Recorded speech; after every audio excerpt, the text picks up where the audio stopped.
नमस्ते दोस्तों। बात करेंगे निसिप टैबलेट के बारे में। थोड़ी जानकारी देता हूँ कि ये दवा किस काम आती है, कैसे खाना है, क्या इसका साइड इफ़ेक्ट हो सकता है, कितने की आती है। तो निसिप की बात करें तो इसमें होता है निमोसुलाइड। निमोसुलाइड क्या होता है? ये दर्द और इन्फ्लेमेशन की दवा है, पेन एंड इन्फ्लेमेशन की। ये non steroidal anti inflammatory drug हम लोग बोलते हैं।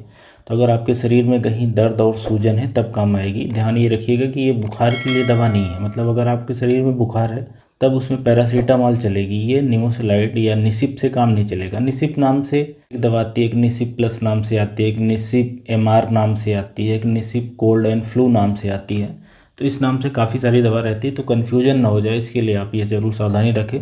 सिप्ला कंपनी द्वारा बनाई जाती है और जो निसिप नाम से सिर्फ आती है उसमें निमोसुलाइड 100 मिलीग्राम होता है।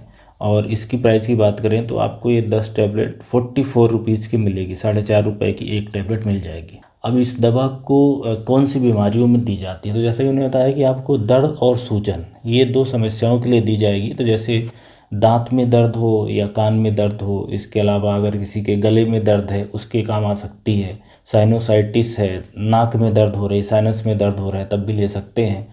हड्डियों के जॉइंट्स में दर्द हो, मांसपेशियों में दर्द हो, रूमेटॉइड अर्थराइटिस के जो मरीज रहते हैं या ऑस्टियोआर्थराइटिस के मरीज रहते हैं, कमर दर्द है, गर्दन में दर्द है, तो इस तरह की समस्या के लिए इसको लिखी जाती है। जैसे अगर किसी के हेडक हो रहा है, सिर में दर्द है, तब भी लिया जा सकता है। मतलब दर्द और सूजन, ये चीज़ ध्यान रखें कि उस कंडीशन में यह दवा लिखी जाती है। अब शरीर में दर्द सूजन या चोट लगने के बाद दर्द है या ऑपरेशन के बाद जो दर्द सूजन हो जाता है, तो उन सारी बीमारियों में या उन सारी कंडीशन में ये निसिप टैबलेट ली जा सकती है। कैसे काम करती है तो इसकी बात करें तो हमारे शरीर में कुछ केमिकल निकलते हैं। जब कहीं दर्द हो जाए, चोट लग जाए, कट इंजरी हो जाए ऑपरेशन के बाद, या इन्फ्लेमेशन हो जाए, इन्फ्लेमेशन किसी इन्फेक्शन के कारण भी हो सकता है, बिना इन्फेक्शन के भी इन्फ्लेमेशन हो जाता है, तब कुछ प्रोस्टाग्लैंडिन निकलती हैं। शरीर में केमिकल होते हैं, उसको रोकती है, बेसिकली उसके असर को रोकती है। प्रोस्टाग्लैंडिन के सिक्रीशन सिंथेसिस को ये दवा कम करती है, ये निमोसुलाइड।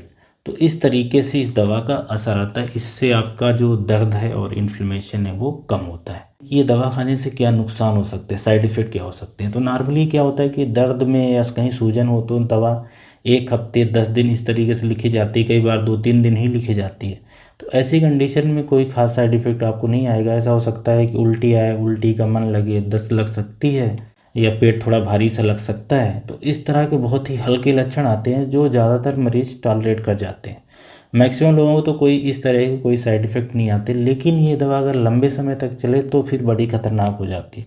लंबे समय तक चलने से क्या होगा कि एक तो पेट के अंदर छाले पड़ा सकती है, पेट फट सकता है, उसमें इन्फ्लेमेशन हो सकता है, तो गैस्ट्राइटिस, और वहाँ से ब्लीडिंग भी हो सकती है। हल्की हल्की ब्लीडिंग अगर रहेगी तो शरीर में से खून की कमी हो सकती है। और दूसरा कि लंबे समय में ये लीवर से मेटाबोलाइज होती है तो लीवर डैमेज करा सकती है काफ़ी लंबे समय तक। और ज़्यादा डोज में अगर ये निसिप टैबलेट लिया जाए अपने मन से, क्यों कहीं शरीर में दर्द हो रहा है, जैसे कमर में दर्द हो रहा है या घुटने में दर्द हो रहा है, आप बिना डॉक्टरी सलाह से बस खाए जा रहे हो, तो ऐसा हो सकता है कि लंबे समय में आपकी लीवर को ये डैमेज करते हैं। और ऐसे ही ये लंबे समय में किडनी भी डैमेज कराती है। तो किडनी डैमेज के बहुत सारे जो मरीज रहते हैं, कई बार वो जाने ना अनजाने इसी तरह की दर्द की दवाइयाँ खाते रहते हैं। तो उन्हीं दर्द की दवाइयों में एक ये निसिप भी आती है जिसके अंदर निमोसुलाइड होता है। तो ये कुछ इंपॉर्टेंट जो साइड इफ़ेक्ट हैं लंबे समय में कि पेट के अंदर छाले पड़ाना, इसके अलावा लीवर और किडनी ये डैमेज कराना, ये इंपॉर्टेंट साइड इफ़ेक्ट होते हैं। अब ये दवा कैसे खाना है, कितनी खाना है, इसकी बात करें तो एक जो सबसे महत्वपूर्ण बात यह है कि ये दवा आपको खाना खाने के बाद ही खानी है। खाली पेट खाते हैं या बहुत कुछ हल्का खाना नाश्ता करने के बाद खाते हैं तो ये पेट के अंदर आपकी दिक्कत करा सकती है, जलन की समस्या होना, छाले पड़ना, ये सब कराती है। इसलिए हमेशा इस दवा को कुछ ना कुछ खाना खाने के बाद ही खाना चाहिए, पहली बात। दूसरी बात, ये डॉक्टरी सलाह से ही आपको चलेगी। जितने डोज में बोला है उतना लेना है। डोज की बात करें तो जो निसिप है टैबलेट, इसमें 100 मिलीग्राम निमेसुलाइड होता है, जिसको सुबह शाम भी लिया जा सकता है, दिन में 1 बार भी लिया जा सकता है, और कभी कभी दिन में 3 बार भी लिया जा सकता है। क्योंकि ये इन्फ्लेमेशन और दर्द की दवा है तो डिपेंड करता है कि आपको कितनी सीवियरिटी का दर्द है और कहाँ पे है, कौन सी बीमारी के कारण दर्द और सूजन हो रहा है, उस तरीके से दवा को रिकमेंड करा जाता है। नॉर्मली ये दवा का असर 8 से 10 घंटे रहता है। तो हल्के दर्द या हल्के से मॉडरेट किस्म के दर्द में आप इसको 2 बार खाएंगे तो काम हो जाएगा। एक बड़ी ज़रूरी बात मैं आप लोगों को बताऊं कि ये जो दर्द की दवा है, चाहे ये दवा या कोई और दर्द की दवा, ये सिर्फ लक्षण को ठीक करती है। जैसे कोई बीमारी हुई, किसी को रूमेटॉइड अर्थराइटिस हुआ, गठिया की बीमारी है या गाउट की बीमारी है, घुटने में दर्द है, मांसपेशियों में दर्द है, तो वो उसको बीमारी को आपको ठीक करने के लिए अलग प्रक्रिया अपनानी पड़ेगी। उसके लिए दवाइयाँ अलग हैं, दिनचर्या में बदलाव है और भी कुछ करना पड़ेगा। ये दवा से वो बीमारी ठीक नहीं होती। जैसे मान लो कि किसी के गर्दन में दर्द है, तो गर्दन में दर्द में ये दवा खाने से आराम मिलेगा, लेकिन ऐसा नहीं कि आप बस इस दवा को खाते जाओ तो आपका गर्दन का दर्द ठीक हो जाएगा। गर्दन का दर्द क्यों है, उसके लिए जांचें करा के उसके कारण को समझना है और उसको फिर हमें ठीक करना पड़ेगा। तो ये कुछ सावधानियां हैं। और ये भी इम्पॉर्टेंट बात है कि जो छोटे बच्चे हैं 12 साल से कम के, उसमें ये दवा फुल डोज में नहीं दी जाती, या तो आधी टैबलेट या तो फिर ये जो दवाई है निमोसलाइड, इसके सिरप वगैरह आती है वो सब देना है। और इस दवा से अगर एलर्जिक रिएक्शन हुई है कभी तो ये दवा नहीं लेना है, या दूसरी भी दर्द की दवाइयों से एलर्जी हुई तो थोड़ी सावधानी से लेना पड़ेगा।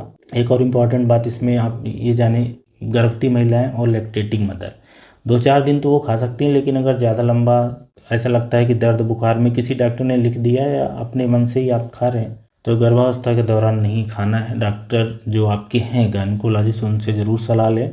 बच्चे पे बुरा असर पड़ सकता है क्योंकि ये दवा मिल्क के थ्रू भी जा सकती है और प्लेसेंटा को भी क्रॉस करती है, तो ये एक ज़रूरी बात है।